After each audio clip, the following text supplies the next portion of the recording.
Beautiful people, welcome back to another episode of Conversations Unleashed. It is me, Michael Bonner, the teacher, the keynote speaker, the business owner, the son, the friend, right? The role model, the father figure. Listen, I am here in full effect. We are in the second week of 2024. Listen, we are here. If you're listening to this podcast in the gym or on the car ride, look, you know I appreciate you, but please remember we now have a visual added to this experience that you can find on YouTube. The visuals look amazing, everyone. We have the glow in the dark classroom. We have so much going on here that's making this magic happen. We even got trains going right now as I'm filming this space. But guess what? You've learned in my podcast, we want to keep pushing, we want to persevere. And I am so glad that you are here. How you doing?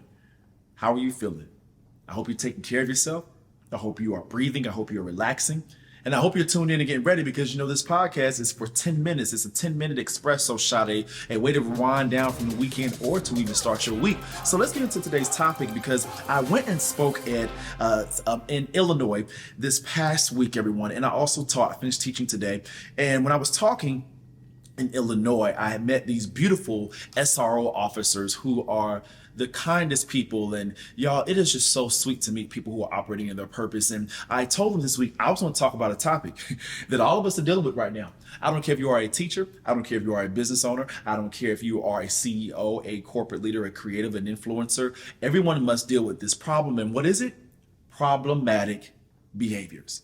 How do we manage and deal with problematic behaviors? And now the reason why I want to talk about problematic behaviors, everyone, is because every year on social media, we see that phrase, you know, new year, new me, right? Everyone has this new habits, this new methodology, this new ideas of who they're going to be, which new actions they're going to take place or use to take place and what they're going to do. And y'all, the crazy thing is the one thing that can disrupt all of those things is problematic behaviors, whether it's coming from yourself or people around you.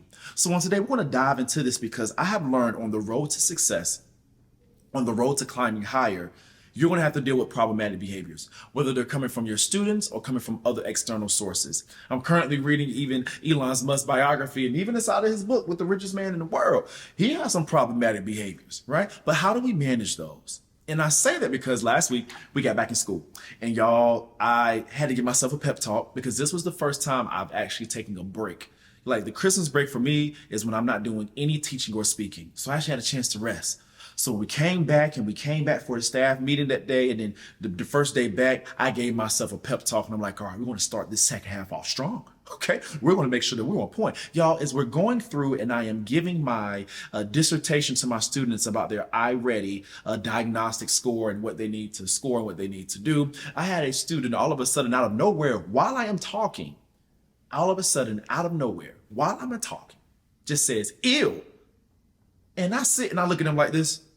Now, if you listen to the podcast, don't you stop, but you got to come back and watch on my YouTube channel at Michael Bonner Bonneville, right? I sit there and I look at him like, why are you saying ill when I'm speaking to classmates turn around? Because I made an intense moment, but I had to recognize to let it go.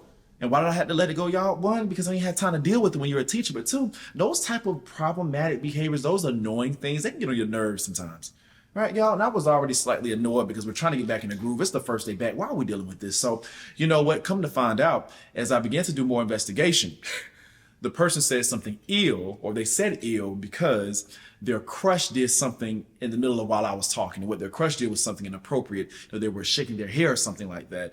But apparently it just disturbed them, distracted kids, and they said ill. But the fact of the matter is that still is the annoying and problematic behavior because they interrupted my directions. They interrupted my motivation that I was giving to my students. So y'all, I want to help you out on today because that's a small problem. We all have problems. Like for me, that was a problem. When COVID-19 happened and my revenue slowed down in the business of Bonneville, that was a problem. When a new year comes along like this year and I'm trying to figure out how to be a better speaker than I was last year and to compete in the business place, that's a problem. Some people have relationship problems. You are in a relationship online, but you're actually single in real life, right? Some people actually have a finance problem. You look like everything is fine, but you're literally living paycheck to paycheck. We all have problems, and we all oftentimes have to deal with problematic behaviors, whether we are the beneficiary of someone's problematic behavior and trauma, or we are exuding the problematic behavior. So on today, let's build a framework, right? The great 21st century philosopher by the name of Sean Carter, Jay-Z, said in his latest album, 444, and every time he says it, y'all, I love it. He says, You can't heal what you don't reveal. You can't heal what you don't reveal. I found out, y'all, that in life, some people enjoy talking about problems, but they don't really want a solution. And it is amazing to me how people talk about problems, but they don't even know what the true problem is because they're unwilling to identify it. That's why I'm a big fan of surveys and feedback. But more importantly, they don't want to target what the real issue is because pulling out the real problem may make you become more accountable. All right? When you really identify the problem, accountability comes to the forefront. So once a day, I want to give you a framework that I use and then be transparent with you all. I had to implement this framework when I moved to Atlanta to teach here at the Ron Clark Academy, which is where I'm filming it in my beautiful classroom, the Vortex of Innovation. And y'all, I had to recognize that I needed a framework to deal with problems because problems aren't going to go away. Problematic behaviors and issues are never going to go away. They're always going to be there in the forefront. And the question is, how are we going to handle it and deal with them? How are we going to address them? Because they will not stop coming. So on that note, everyone, the first one, I'm going to give you a framework. It is 3 letters. It is an acronym. The first one is P, problem. What is your most pressing problem right now? What is your most pressing problem right now?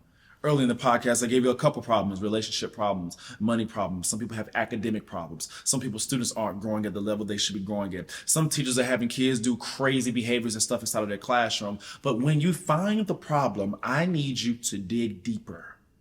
I want you to look deeper because I've learned, y'all, that behaviors are nothing but symptoms. And I've seen those symptoms in myself when I'm acting out. So what is that problem? And why is it problematic to you? And the question is, can you, more importantly, make sure you write this down if you can, all right? Or even if you're listening in the car, keep this in your head. What's the context behind the problem? What's the context behind the problem? Here's a good example. We saw Will Smith slap Chris Rock. And I was like, whoa, right? That was it's pretty crazy. But we didn't really understand the context behind the problem. We saw the surface level, him making a joke with his wife. We don't know the internal things that Will was dealing with. The only people that would know that is God and his closest friends. But the very first thing you must do is be willing to identify the problem. Hear me on today. Run away from any person who is unwilling to identify a problem. And not only just identify it, but analyze it and bring context to it without any bias. Because that is the only way that you can actually solve the problem. Now, once we have P, problem, we want to move to C. PCA is the acronym, collaborate. Collaborate. Y'all, we were not created to be independent.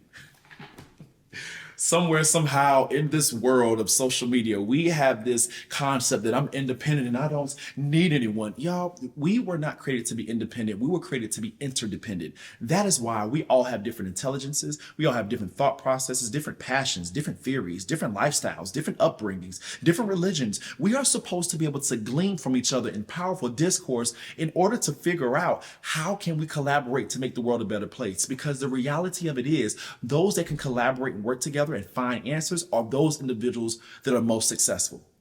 The people that are most successful solve problems. The wealthiest people, if you look them up in the world, have solved a problem on a global scale. You may not have to be the wealthiest person, but you are definitely called to be a problem solver. That's why I cannot stand anyone that loves to gossip and talk about mess over and over again. Are we going to find a solution or what? Right? Who are you going to collaborate with? You and I do not have all the answers. We must begin to work with someone to figure that out. Okay? First, we identify the problem. C, we find out who we want to collaborate with. You can do it with the podcast. Hello, Conversations Unleashed, right? You can do it with a book, professional development, a sermon. Find someone to collaborate with. Community organization where you're talking amongst each other. You have to find someone to collaborate with. But the last one, people, that stops most people from being successful. I'm willing to bet this particular one, this one word right here stops most people from being successful. And this particular word right here, everyone, after you find the problem and you collaborate, action. You must take action. You must execute on the information that you have. I don't know which particular person said this, and it's going to come back to me sooner or later, but someone said the graveyard is one of the most wealthiest places in the world. And not because people with money have died there, it's because people had phenomenal ideas and information and they never acted on it. We're in this time and space where social media and we have information right here at our fingertips. I remember, y'all, when I was in school, you can go through the catalog machine, right? Just to find a book. We can go to Google right now and find anything, YouTube, and watch anything, and people still will not act. I implore you, I encourage you, I ask of you, I beg of you, I beckon you This year in 2024, you can no longer just sit back and get information, know what the problem is, talk with people, and not act. You're going to have to move. People that take information in and collaborate and never act is like the person that constantly eats at the dinner table and talks and has fun with people. They're merry and jolly, but they never exercise. What's going to happen? Eventually, you're going to gain too much weight. You're going to slow down. Come on, in your process. And what I need you to understand on this today, people, once you get the information from who you collaborated with about your problem, you must bring action. And whatever the action may look like, whether it may be reaching out to parents because the child is having issues, whether it's reaching out to administration to build a support system to help you out, whether it's reaching out to community mentors and people to come into the classroom to help motivate you. Let's go to the business side. Whether it's reaching out to a coach. I have a friend, Donnie Wiggins. Donnie believes in mentorship and coaching. Action is go hire a coach to help you out with your business. Action is go hire someone to design your content to put on social media. Action is going to a professional development conference to get inspired. You must add some type of action this year. And if you do not, you will never solve your problem.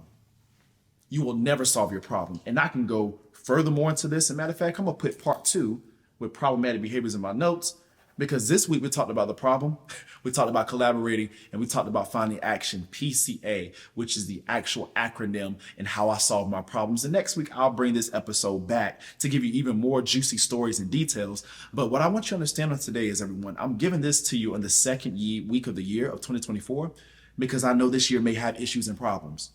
I'm already fighting against some myself. But it's not about the problems, because the problems are never going to stop. It's about how I respond to them. And on this year, I want you to focus on how will you respond to the problems, and what framework, PCA, will you use to address those problems. Now, you know I love you. My 10 minutes is up. You know I appreciate you. I thank you for listening to this podcast. If you're in your car and you're driving right now, be safe. If you're in the gym working out, stick with it. If you're watching this on YouTube at whatever time, know that I love you. Know that I appreciate you. Thank you for joining me on this journey. We've been here rocking since 2017. Bonneville was established in, and now we are here moving. I counted the other day, we've given over $30-something thousand back to teachers to help them in their classrooms. We have helped tons of people, speeches and books, and loving on kids and helping communities. And it's all because of great people like you. So if you enjoy this podcast on today, just do me one simple favor. Especially my people on Apple Podcasts is listening, because there's a lot of y'all up there in Spotify too. I need you to follow the podcast. I need you to share it with someone and give me a rate, okay? Remember, rate it. Let me know how you feel. I love you. I appreciate you. And never forget, my friends, legacy over likes. Take care, and I'll see you next week. Peace.